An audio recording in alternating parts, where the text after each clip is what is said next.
Gujarat police કોન્સ્ટેબલની ભરતી જે આવી હતી તેની પરીક્ષા 14 જૂને છે અને હવે એને જૂજ દિવસો રહી ગયા છે. સો એક આ નાનકડો વિડીયો છે કે પરીક્ષા પહેલાં અને પરીક્ષા દરમિયાન કઈ કઈ બાબતોને ધ્યાનમાં રાખવી. સો જે લોકો કોન્સ્ટેબલની તૈયારી કરી રહ્યા છે એ વધુને વધુ આ વિડીયોને જોજો અને જેટલા પણ વિદ્યાર્થીઓ આ વિડીયોને જોઈ રહ્યા છે એ લોકો મેક્સિમમ તમારા ઉમેદવાર મિત્રોને શેર કરજો, જેથી કરીને જે અમુક તકેદારીઓ જે ઘણીવાર આપણા મગજમાં નથી હોતી અને આપણે નથી રાખતા ને એનું ક્યારેક ને ક્યારેક એક હોશિયાર વિદ્યાર્થીને પણ નુકસાન ભોગવવાનું આવે છે. સો એ તકેદારીઓ રાખવી જરૂરી છે, એ અંગેનું માર્ગદર્શન એમને મળી રહે. વિદ્યાર્થી મિત્રો, કિશ્વા કરિયર એકેડમીની યુટ્યુબ ચેનલને સબસ્ક્રાઇબ કરજો, આ વિડીયોને લાઇક કરજો, વધુમાં વધુ શેર કરજો. વાત જાણે એમ છે કે જ્યારે પરીક્ષા હોય એટલે આપણા મગજ ઉપર આટલા સમયથી ઘણા છોકરાઓ હશે 1-2 વર્ષથી તૈયારી કરી રહ્યા છે, જે લોકો 3-4 મહિનાથી પણ કરી રહ્યા છે, એક પ્રેશર હોય કે શું થશે. તો સૌથી પહેલાં તો મગજ ઉપરથી આ પ્રેશર કાઢી નાખો. મગજ જેટલું રિલેક્સ હશે તમારું વાંચેલું એટલું ને એટલું ત્યાં બહાર આવશે. અને એના માટે શું કરવું જોઈએ? તો મારી તમને એક સલાહ એ છે કે તમે શુક્રવારની રાત્રે વાંચવાનું છોડી દો અને જેનો જ્યાં નંબર આવ્યો છે, જે વિદ્યાર્થીનો માની લો કે ભાઈ કોઈનો નંબર આવેલો છે સુરત, કોઈનો નંબર આવ્યો છે કે ભાઈ એ રહેવાનો છે રાજકોટનો, પણ એનો નંબર આવ્યો છે અમદાવાદવાળાને મોકલ્યો છે રાજકોટ. તો જેનો જે એક્ઝામ સેન્ટર સિટી જે છે જ્યાં તમારો નંબર આવ્યો છે, સૌથી પહેલાં તો શુક્રવારની રાત્રે ત્યાં જવા માટે નીકળી જાઓ અને શક્ય હોય તો શનિવારે બપોરે 12 વાગ્યા સુધી તમે તમારી એક્ઝામ સેન્ટર સિટીએ પહોંચી જવા જોઈએ. 12 વાગ્યા સુધી શનિવારે બપોરે. પછી ત્યાં તમે રહેવાની જે વ્યવસ્થા કરી હોય કે ભાઈ સાહેબ રિલેટિવ્સને ત્યાં રહેવાનું નક્કી કર્યું છે કે પછી સર અમે પીજીમાં રહેવાનું નક્કી કર્યું છે, જ્યાં તમે રહેવાનું નક્કી કર્યું હોય ત્યાં તમે જતા રહો સ્થળ ઉપર અને ત્યાંથી તમારી જે એક્ઝામ સેન્ટરની સ્કૂલ કે કોલેજ આપેલી છે એની મુલાકાત શનિવારે જ લઈ લો. શનિવારે સાંજે 5 વાગ્યા પહેલાં આ કામ આપણું પતી જવું જોઈએ. આ દરમિયાન તમે એ જુઓ કે ભાઈ ત્યાંથી ત્યાં જવા માટે તમારા જોડે ટ્રાન્સપોર્ટેશન શું છે.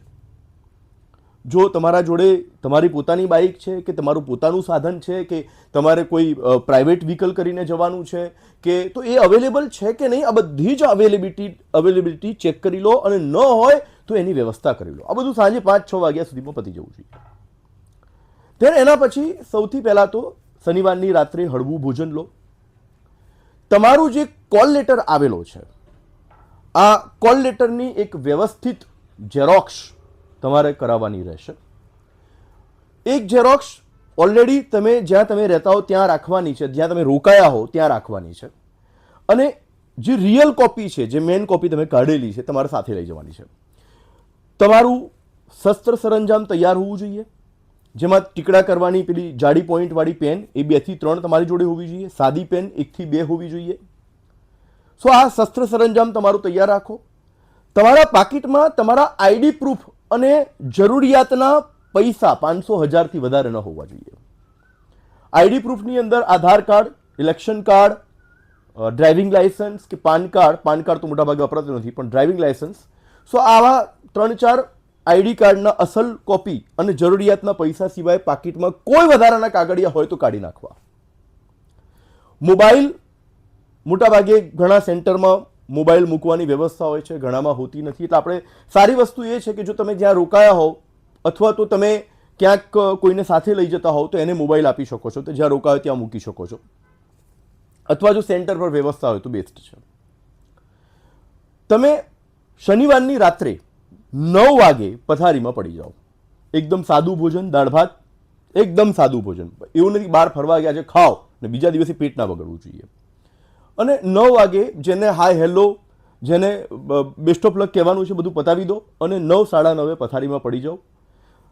સવારે વહેલા 5 વાગે, 4:30 થી 5 વાગે ઉઠી જાઓ. ફ્રેશ થઈને તમારા સેન્ટર ઉપર જે તમારો રિપોર્ટિંગ ટાઈમ છે એ રિપોર્ટિંગ ટાઈમના અડધાથી 1 કલાક પહેલાં પહોંચી જાઓ. અડધાથી 1 કલાક પહેલાં એક્ઝામ સેન્ટર જઈને સેન્ટરની આજુબાજુનો માહોલ જોઈ લો.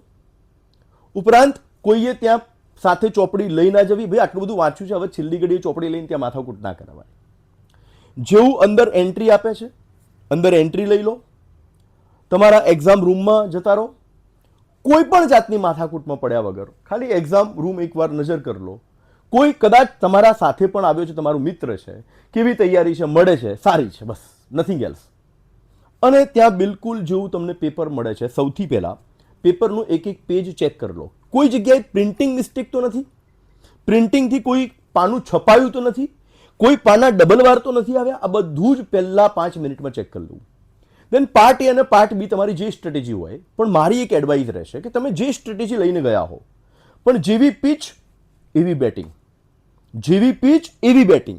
જરૂરી નથી કે દરેક શોર્ટ પીચ બોલમાં છક્કો મરાય. શક્ય છે કે બોલ જો વધારે બાઉન્સ હતો તો પછી અથવા તો પીચ એવી છે કે બોલ એકદમથી બાઉન્સ થાય છે તો પાછળ વિકેટ કીપરને કેચ જતો રહેશે. તો સારામાં સારી વસ્તુ એ છે કે ત્યાં જઈને પાર્ટ એ અને પાર્ટ બી બંનેને જુઓ. સહેલું કયું લાગે છે, જે સહેલું લાગે એને પહેલાં પ્રેફરન્સ આપો, એને પહેલાં સોલ્વ કરો. મારી દ્રષ્ટિએ પાર્ટ એને 1 કલાક 15 મિનિટથી વધારે સમય ના આપવો જોઈએ અને પાર્ટ બીને 1.5 કલાકથી વધારે સમય ના આપવો જોઈએ, કેમ કે એમાં 120 માર્ક્સ છે. છેલ્લી 15 મિનિટ એવી હોવી જોઈએ કે જેની અંદર તમે જે ન આવડતા પ્રશ્નો, શંકાસ્પદ પ્રશ્નો કે જેમાં તમારે રિસ્ક લેવું હોય તમે લઈ શકો. જે બિલકુલ નથી આવડતું, ઘણા છોકરાઓ પૂછે છે સાહેબ કેટલું રિસ્ક લેવાય. જે પ્રશ્નો બિલકુલ નથી આવડતા, તમે જીવનમાં પહેલી વાર જોઈ રહ્યા છો, એને સેલ્યુટ મારીને ઈ કરી દો. પણ એવા પ્રશ્નો જેમાં તમે એકાદ બે ઓપ્શન આગા પાછા કરો છો, તમને શંકા છે કે આ આવે કે આ, તો એમાં રિસ્ક લઈ શકાય. એવા પ્રશ્નોમાં રિસ્ક લઈ શકાય. અને જે આવડે છે એને ટીક કરી દો. ટીક કરવામાં ખાસ ધ્યાન રાખો, 5મા પ્રશ્નનું ટીક 6ઠ્ઠામાં ન થઈ જાય, 6ઠ્ઠાનું 7મામાં ન થઈ જાય. સો મહેરબાની કરીને ભલે તમે પેપર સોલ્વ કરી દીધું, પણ ટીક જે કરવાના છે OMRમાં એને બહુ ધ્યાનથી કરો. ઘણા છોકરાઓ, હું મોક ટેસ્ટમાં જોતો હતો કે ઘણા છોકરાઓ બહુ સારું કરતા હતા પણ વચ્ચે 5 પ્રશ્નો આ રીતે થઈ જતા હતા, પતી ગયું. સો આ ના થવું જોઈએ, આનું ખાસ ધ્યાન રાખવાનું. જે માહિતી ભરવાની છે પેપરમાં એને ધ્યાનથી ભરવાની. ભલે પેપર 5 મિનિટ લેટ શરૂ થાય, તમારી માહિતી શાંતિથી ભરવાની. બરાબર છે? ભલે પેપર 5 મિનિટ લેટ છે, કેમ કે માહિતી જ ખોટી હશે, તમારો નંબર ખોટો હશે, શું કરશો? સો આ બધી વસ્તુનું ધ્યાન રાખવાનું. પેપર પૂરું થઈ જાય એટલે તરત જ તમારે એ પેપર જે સુપરવાઇઝર હશે લઈ લેશે. એક્ઝામ સેન્ટર છોડી દેવાનું. લોકો ગમે તેવી વાતો કરે, 200 ઠોકી કાઢ્યા, આમ કરી નાખ્યું, ઢેકણું કરી નાખ્યું. આપણે કોઈ વસ્તુમાં ચર્ચામાં ભાગ લેવાનું નહીં. ત્યાંથી કેવું કોઈ પણ પૂછે કેવું ગયું પેપર, સારું ગયું છે, અને સીધા એક્ઝામ સેન્ટર ઉપરથી આપણે સ્થળ ઉપર આવી જવું. આટલી વસ્તુઓનું ધ્યાન રાખજો વિદ્યાર્થી મિત્રો. બીજી અગત્યની વાત, શક્ય હોય તો તમારા રોકાણ સ્થળથી એક્ઝામ સેન્ટર ઉપર તમે ન બાઇક કે કોઈ પણ વાહન ડ્રાઈવ કરીને ન લઈ જતા.